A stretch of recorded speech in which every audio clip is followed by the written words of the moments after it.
just okay is not okay. You're crazy. Candyman. No.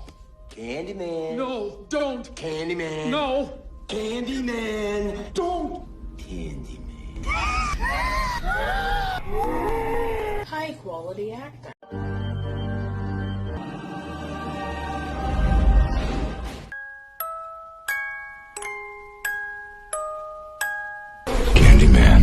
Candyman was released in 1992. It had issues, but overall it was a good film. Its sequel is the best comedy of 1995. The third film has been banished from existence.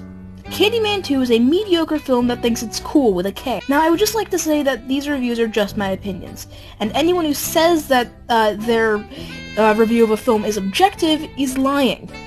Partially because it's literally impossible for people to be objective, and partially because the quality of a film can change over time as filmmaking standards change, and the film might be able to get more relevant, such as the film Perfect Blue. I would just like to explain the length. When a film is bad, for some reason I am able to talk about it for more time. As in, I'm able to go more in-depth with its issues than I am with the qualities that are good. So another problem with this review is that it might seem overwhelmingly negative, despite Candyman 2, in my opinion, being a mediocre film. It was always you, Annie? Starting with the most noticeable thing, the protagonist is a worse version of Helen Lyle. This not only shows a lack of originality, but also fucks up certain moments from the first film. I know this probably comes off as nitpicky, so I won't focus any longer on this. Kool With A K. Seemingly with the disastrous aspects of the film, there is always a straw that breaks the camel's back, or I guess a less fun animal. And with this, it seems to be the title scene. I'm not kidding, it's that early on. Listen to the sound effect and observe I downloaded insert editing software, and look what I can do title effects.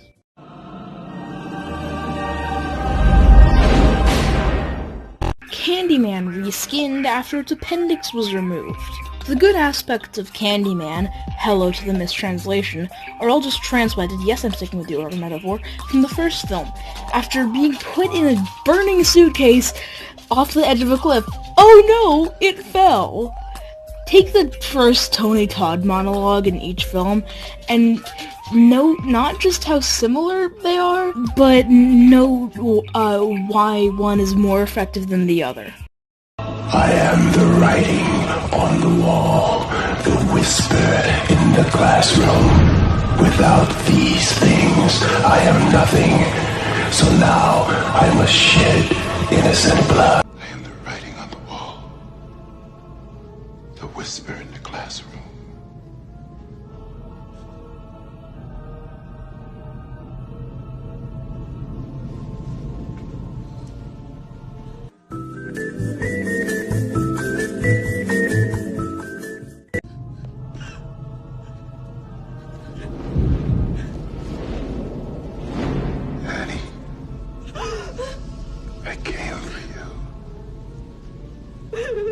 In horror films, tell, don't show.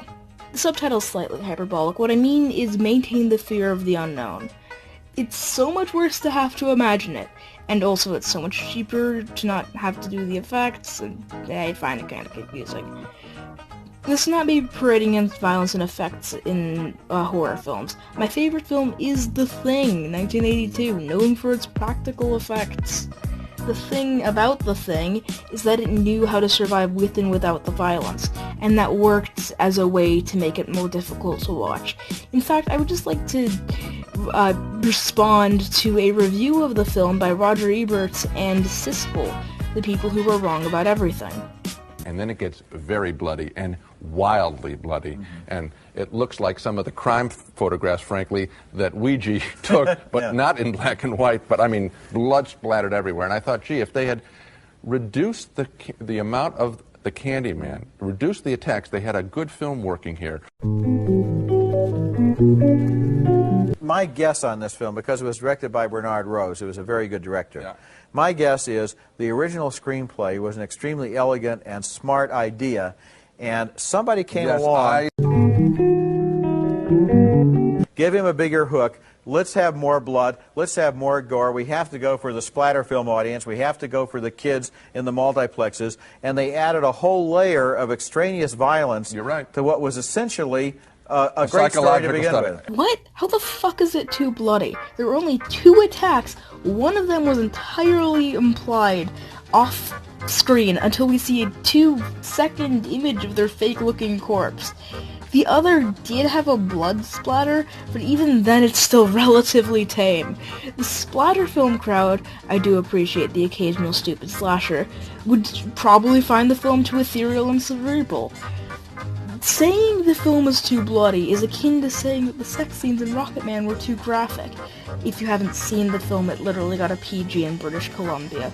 One day I'll make a video on how age ratings and genres are restrictive and should be done away with. The reason I brought this up is they show the fucking murder along with telling us the name of the Candyman. If you explain the horrifying thing, it is no longer horrifying. Showing the murder was even worse. The thing that made the backstory scene in the original fucking great was that we didn't see...